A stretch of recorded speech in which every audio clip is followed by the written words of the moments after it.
filɛbagaw foli tan no bɛ ka taa kelen-kelen n'an bɛɛ lajɛlen yɔrɔ ka bi yan fo aw sigiyɔrɔ la ka da jiro la ka fɔ k'aw bɛ ka Mali kunnafoni point net TV de lajɛ ni waati na an bɛ kɛnɛ min kɔnɔ o de ye dankɔrɔba kɛnɛ ye dankɔrɔba kɛnɛ ye kɛnɛ ye n'a b'an ka dɔkɛlaw wele maa o maa de bɛ yen nɔ ne ye bolodenkɔni tan ko min nɛgɛ i sɔnna dɔkɛ ma i ye dankɔrɔba dɔ ye bi an ni dankɔrɔba dɔ bɛ ɲɔgɔn fɛ an t'a kuma jija wa an t'a kuma ji caya nka ne ni n buramuso ayiwa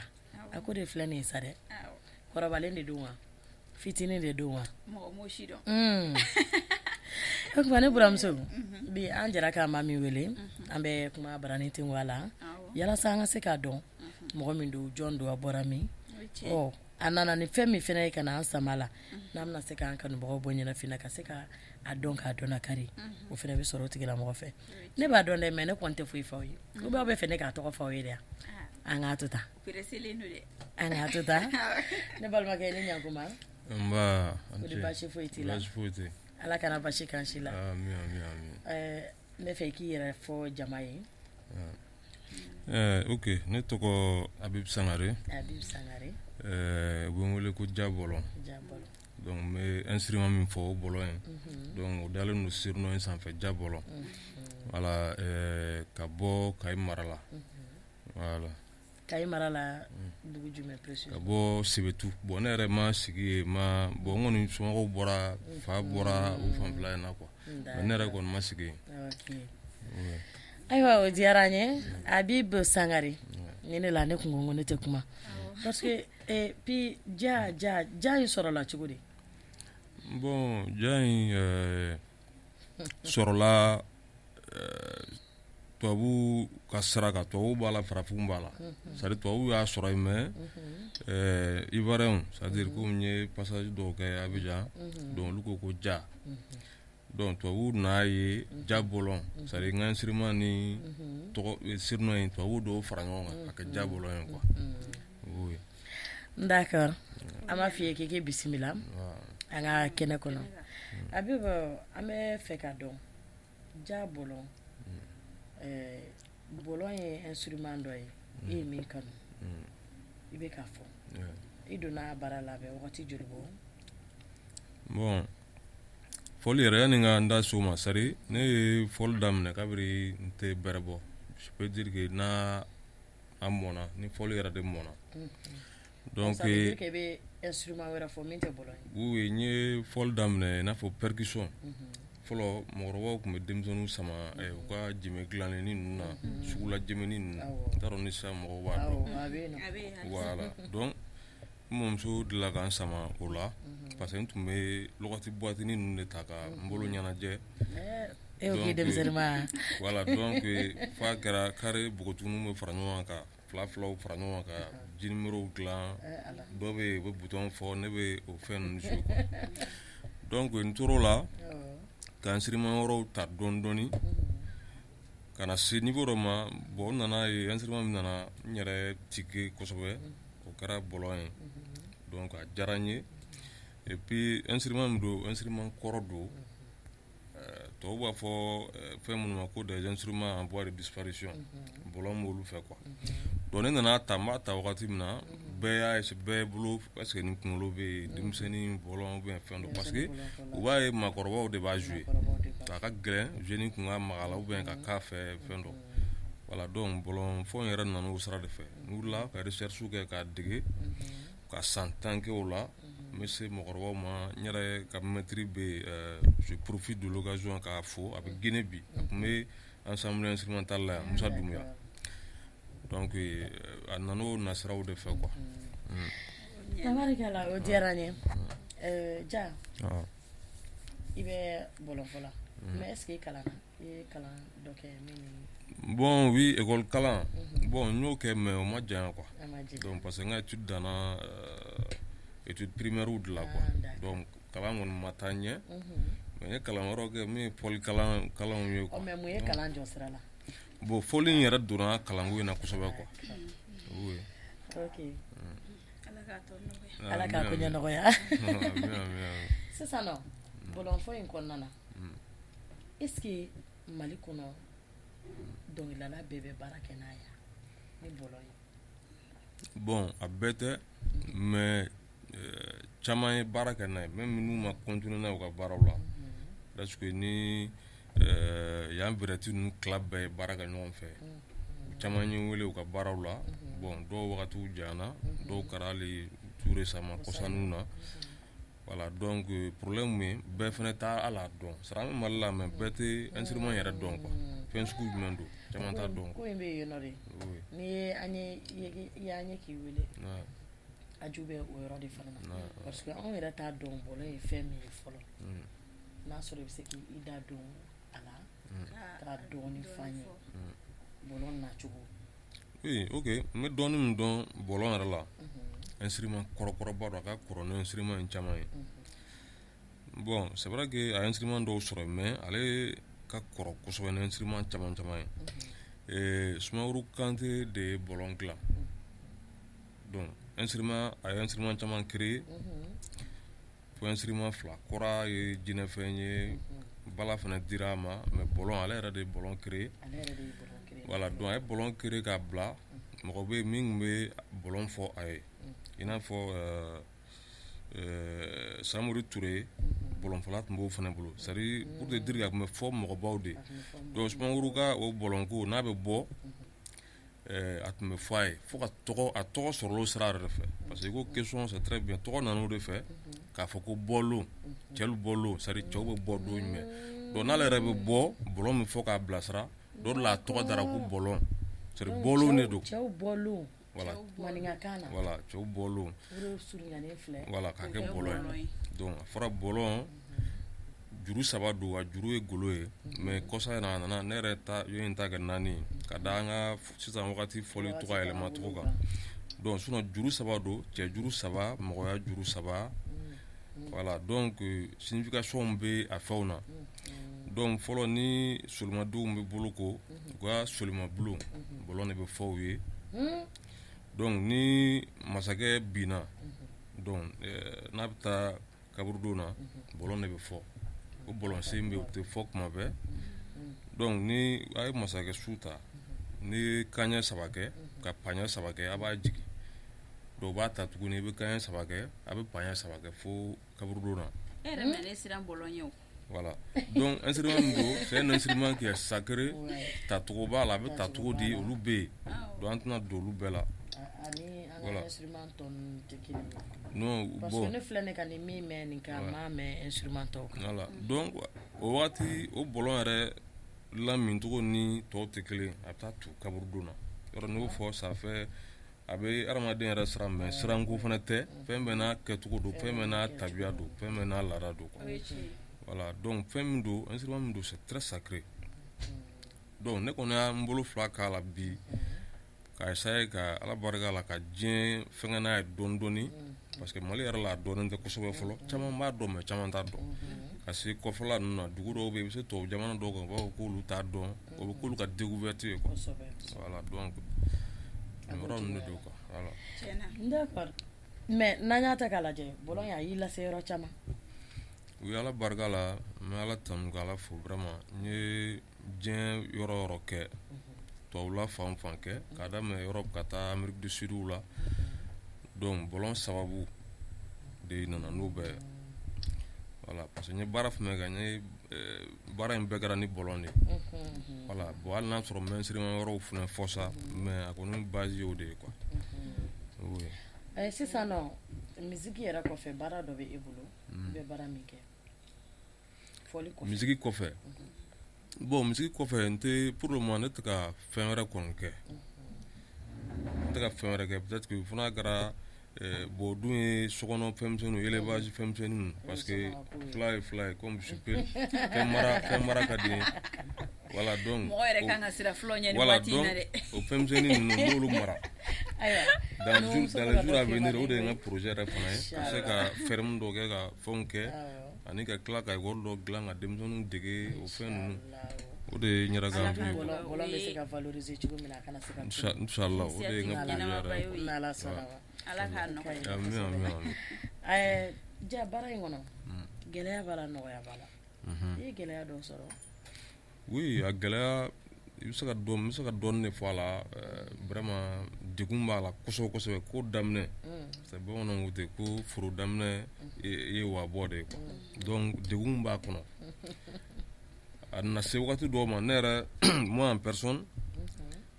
a kɛra i n'a fɔ n ka fɔli yɛrɛ jɔ o wagati ninnu tellement degun ni gɛlɛya ni fɛnw nana mais ala ye n kɛ mɔgɔ ye courage n dɔnbaga bɛɛ b'o dɔn o la c'est à dire minnu ɲɛ bɛ n na n dɔnbagaw tulo bɛ n na o ɲɛ bɛ n na n'i ye courage fɔ dɔrɔn o bɛ ne tɔgɔ de f'i ye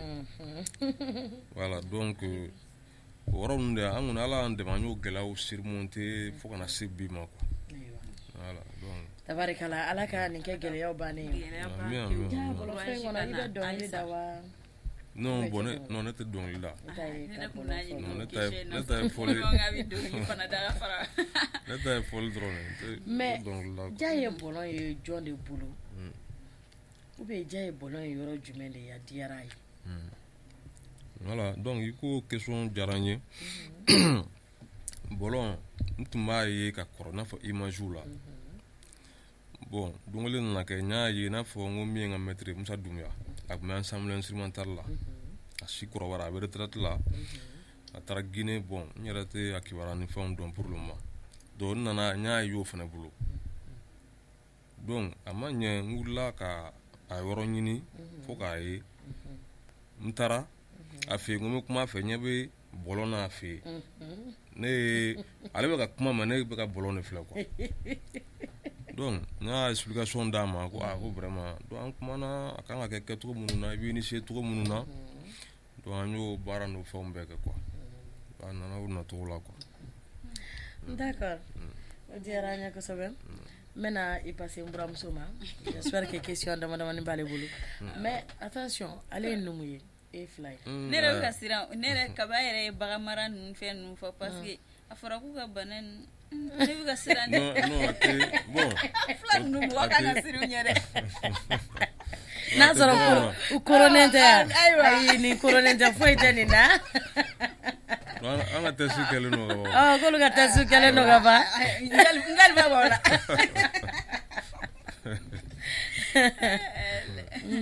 bisimila kuma dira ma n buramuso a diyara n ye ne yɛrɛ bɛ fɛ ka ja ɲininka bɔlɔ in n'a b'a da n'i bɛ ka fɔ a bɛ kɔrɔ dɔ de fɔ wa ou bien bon fɛn kɔrɔmanw b'a la olu ye i n'a fɔ n ye masakɛ enterrement ni fɛn minnu fɔ sisan olu fɔlisenw bɛ kɔrɔ b'olu la mais bi a adaptera fɛn caman na musique ta sira fɛ maninka foli bamanan foli fila foli ne ni diɲɛ mɔgɔ sugu bɛɛ ye baara kɛ fila folilaw b'a la bamanan folilaw b'a la maninka folilaw b'a la donc a b'a adapté bi ka bɛn o fɔlisenw n'o fɛnw cogoya de ma i n'a fɔ voilà ni ye par exemple n'i nana jeliw ka sira fɛ sa n'i ye jawura fɔ n b'o jouer parce que n b'a dɔn fɛn sugu min n'i nana hali bamanan sira fɛ banbugutu ni fɛnw a b'a adapté nin fɛn ninnu bɛɛ la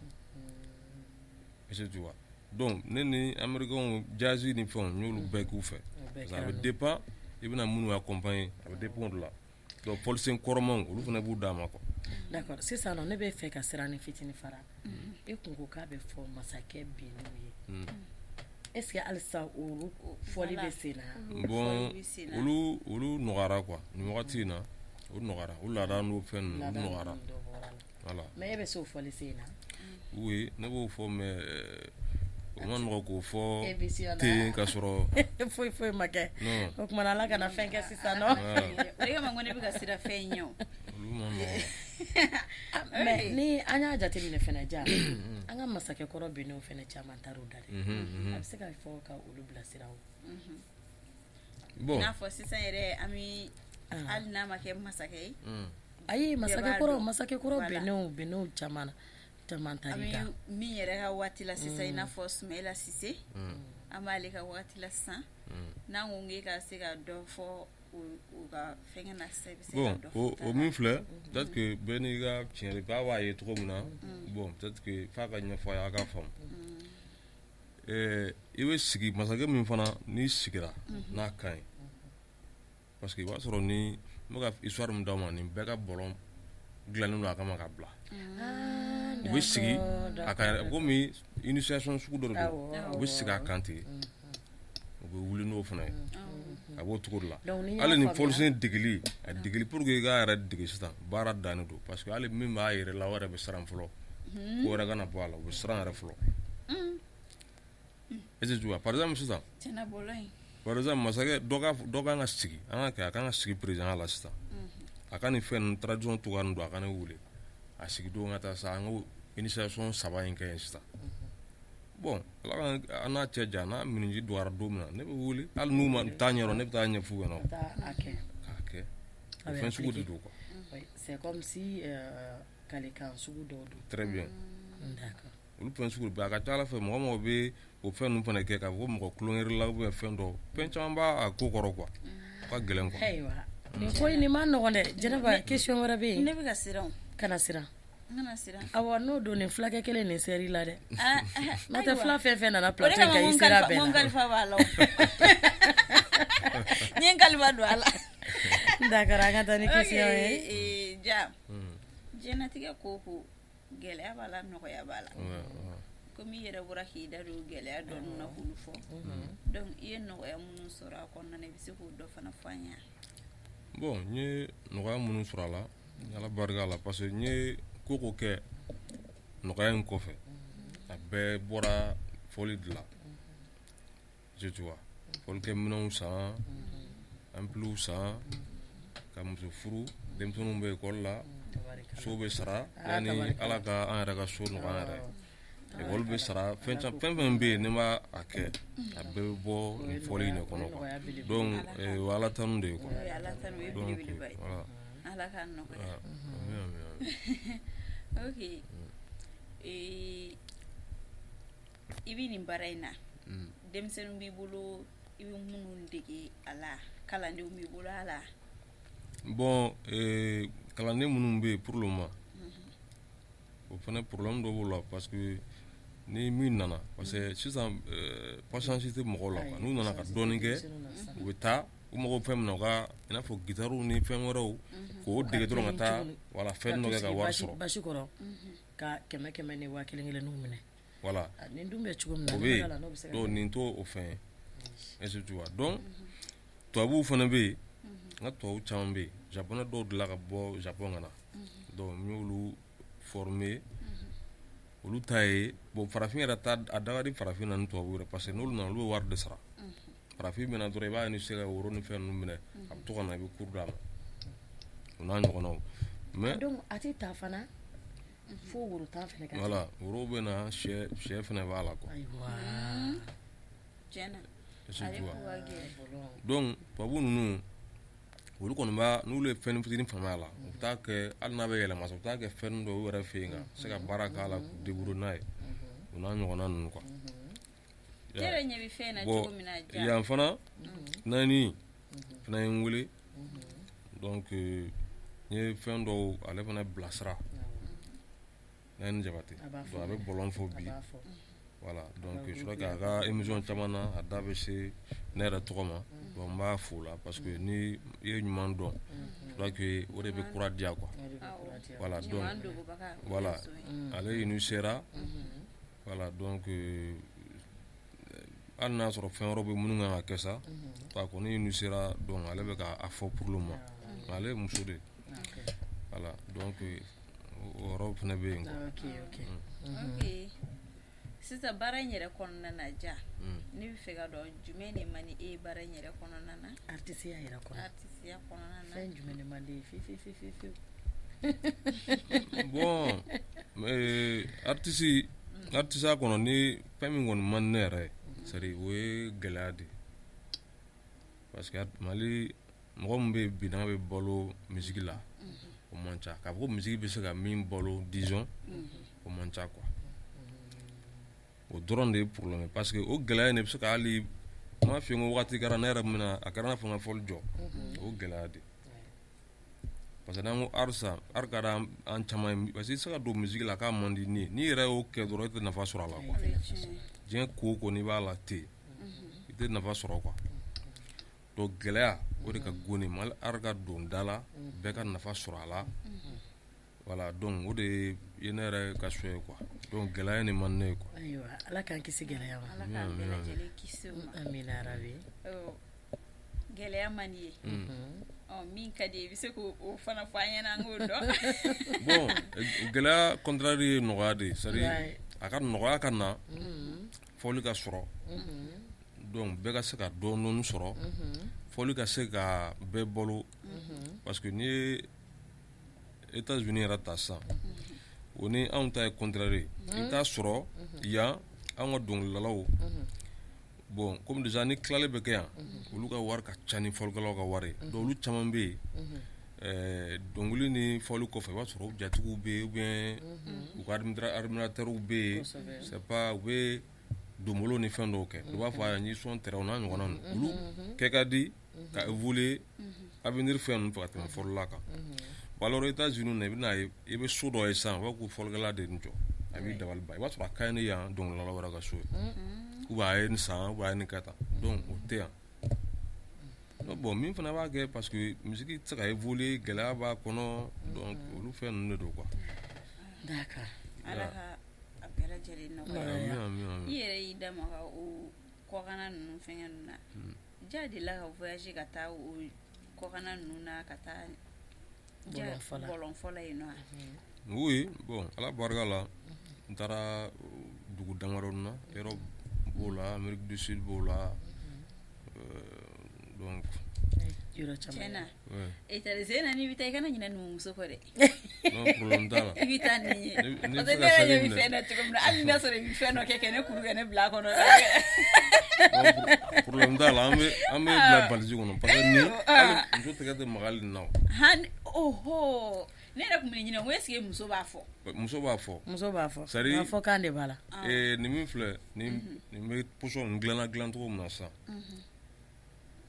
donc muso de tɛgɛ se ka maga nin na hali ne yɛrɛ muso ni nana so sisan denmisɛnninw bɛ yen filaninw bɛ yen u tɛ sɔn k'a fɔ k'u b'a minɛ u bɛ fɛn wɛrɛw minɛ ne bolo mais k'a fɔ k'u b'a minɛ ayi voilà donc hakili b'o faamu e bɛ ne kɔnɔ tɔ mɔ ka taa fɛ halisa ne bɛ ka se ne ko k'e b'a fɔ ne initiera sisan k'e ta dilan ka d'i ma voilà a bɛ dilan i tɔgɔ la de a bɛ dilan i tɔgɔ de la k'a d'i ma e b'o fɔ bon tɔgɔ la bɛ yen mais n'a dilanna sisan k'a di ne tɔgɔ ma cɛ tɛ maga o la ayi e bɛ se ka bolonfila hali dɔ ye sisan a b'a peut-être que i b'a sɔrɔ e bɛ maga bɛ fɛn wɛrɛ mais ne kɔni ka tabiya la muso tɛ se ka maga nin na parce que a bɛ kɛ tiɲɛni dɔ de ye quoi donc a bɛɛ n'a a cogoya de don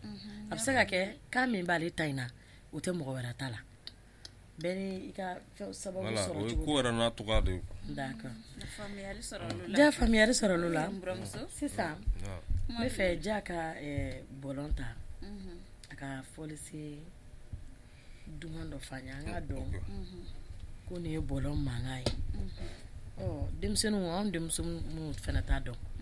an ka se k'a dɔn an t'a dɔn ne yɛrɛ kɔni sirannen bɛ don bon komi anw fana ka kɔrɔ ni aw ye i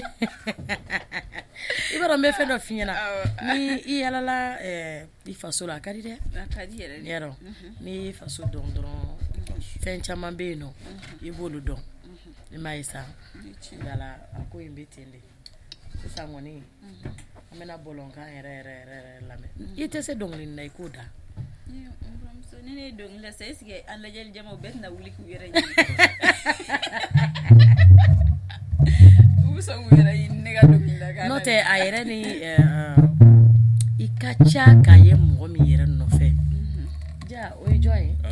i ni mɔgɔ min yɛrɛ ka teli ka ye ɲɔgɔn nɔfɛ dɔnkilidala kunda i ni mɔgɔ min bɛ baara kɛ ɲɔgɔn dɔnkilidala i ni mɔgɔ min bɛ baara kɛ ɲɔgɔn fɛ yɛrɛ ni presque ni mɔgɔ caman jouera mais bi kɔsa in na ni Rokia Traoré de tun bɛ ka tourner kɛra kɔsa in na donc banako ni fɛnw nana ko ka baaraw jɔ sinon ni Cheikh jouera ni Tumani Jabate jouera Basiku Kuyate b'o la hali Babani ka album b'o la Umu Sangare ka album laban seya in jouera album na o ka ca o ɲɔgɔnna caman tabarikala bi ta a bɛ kɛ Fanadiko ani Jɛnɛba Fane ye an ka kɛ Fanadiko ye parce que ne ye n da don dɔnkili la dɔnkili bɛ taa kɛnɛ to dɛ Fanadiko fana tɛ se dɔnkilida la o ko in de bɛ yen nɔ sisan nɔ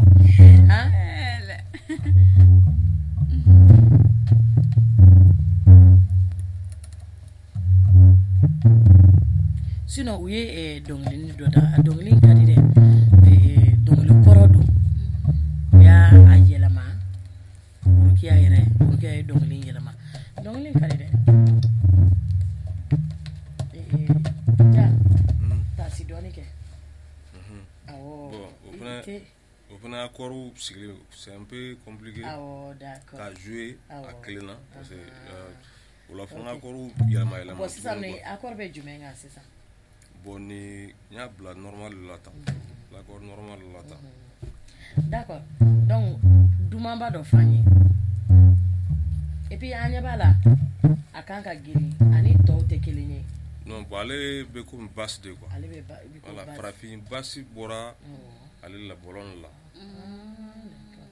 bon tubabu yɛrɛ b'a jateminɛ ka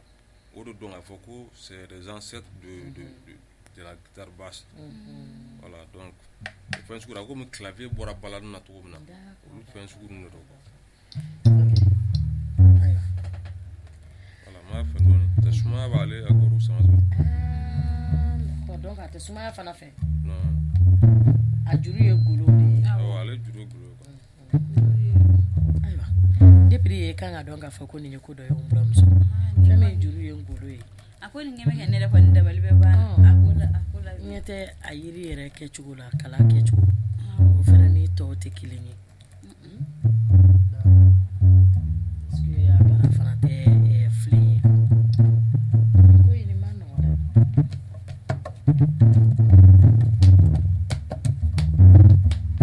n y'a daminɛ ne ye koyi